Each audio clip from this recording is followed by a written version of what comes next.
Hello everyone, welcome to the exam time. So यार देखो, अभी थोड़ी देर पहले मैंने तुम्हें एक वीडियो में बताया कि भाई आंसर की रिलीज हो गई और जिसमें पीडीएफ डाउनलोड नहीं हो रहा था। लेकिन फिलहाल अगर मैं तुम्हें बताऊं तो पीडीएफ भी डाउनलोड हो रहा है और चैलेंज आंसर की का भी ऑप्शन यहाँ पे ओपन हो रहा है।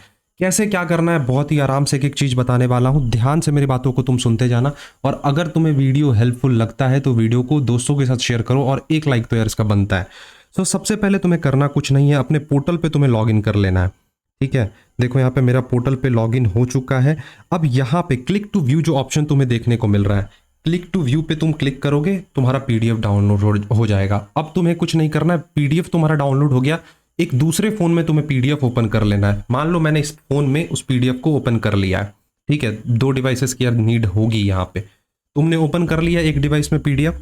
अब तुम्हें क्या करना है, व्यू चैलेंज आंसर की वाले ऑप्शन पे क्लिक करना है। अगर तुम्हें मान लो सही आंसर तुम क्या होगा इस क्वेश्चन का वो तुम्हें देखना है, और तुम्हारा क्या आंसर था, दोनों में डिफरेंस समझना।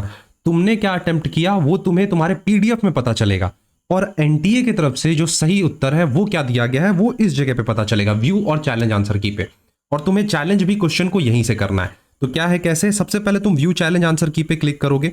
मान लो मैंने क्लिक कर लिया। ठीक है, क्लिक करने के बाद कुछ ऐसा इंटरफेस तुम्हारे सामने खुलकर आ जाएगा। ऊपर में बच्चे का नाम होगा, उसके बेसिक डिटेल्स होंगे, जो कि फिलहाल के लिए मैंने यहाँ पे नहीं शो किया है। अब यहाँ पे देखो स्लॉट डेट दे रखा है, मतलब किस दिन इस बच्चे का एग्जाम हुआ था। 26 अगस्त को इसका एग्जाम हुआ। ठीक है, सितंबर था नहीं, अगस्त ही था।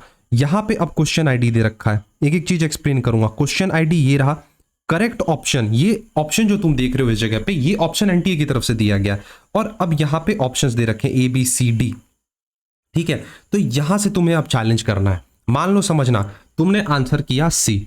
ठीक है, तुमने किया आंसर सी। अब एनटीए का आंसर दिया गया है बी। नहीं करो, नहीं यार मैं तो सही हूं, एनटीए गलत है, तुम्हारा ये कहना है। तो तुम कुछ नहीं करोगे, ऑप्शन तुम्हें कौन सा चैलेंज करना है, तुम्हें तो चैलेंज करना है बी वाला ऑप्शन, तो बी वाले पे करोगे। अब देखना, एक एक चीज यहां पे मैं तुम्हें दिखाता हूं।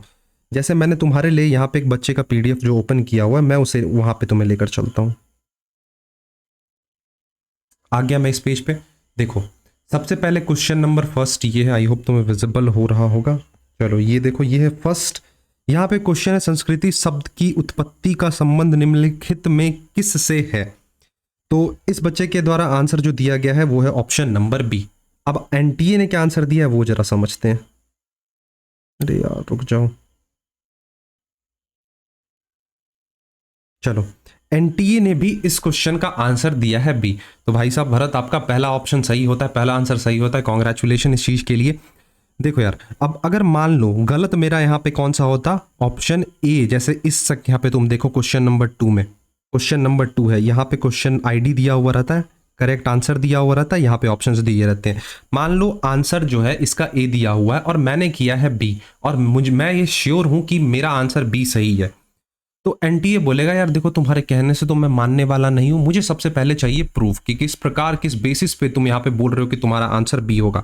उसके लिए भी यहाँ पे कुछ डिटेल्स बातें की गई हैं, जो अगर मैं तुम्हें बताऊं, जरा वेट करना। देखो यहाँ पे क्या बोला गया है, अपलोड सपोर्टिंग डॉक्यूमेंट। एक सपोर्टिंग डॉक्यूमेंट तुम्हें देना है। In case the candidate wants to submit support document in support of challenge of answer key, तो उसको एक पीडीएफ फाइल अपलोड करना होगा, और उस पीडीएफ फाइल की जो मैक्सिमम साइज होगी कितनी होगी, 500 KB से ज्यादा साइज नहीं होना चाहिए। मान लो जैसे कि मैंने तुम्हें बताया, क्वेश्चन आया, क्वेश्चन का आंसर तुम्हारे हिसाब से आंसर बी होना चाहिए, एनटीए ने आंसर ए दिया है। अब तुम्हारे पास सॉलिड प्रूफ है, एक बुक में उसका क्लियर कट आंसर दिया हुआ है कि नहीं यार इसका आंसर बी होगा, या फिर डिटेल एक्सप्लेनेशन दिया हुआ है कि आंसर बी होगा। तुम्हें कुछ नहीं करना है, क्लिक करना है, पीडीएफ उसका बना लो और यहाँ पे आके तुम्हें अपलोड करना है। ठीक है, अब एक चीज मैं क्लियर कर दूं, क्या चार्जेस हैं, कैसे चार्जेस हैं, यहाँ फिलहाल तो मेंशन नहीं किया गया है। जैसे भी इस पे कुछ आता है, हो सकता है तुम जब सबमिट एंड रिव्यू क्लेम्स पे करोगे तब तुम्हें आगे जाकर पता चलेगा कि क्या इसका आंसर होना चाहिए।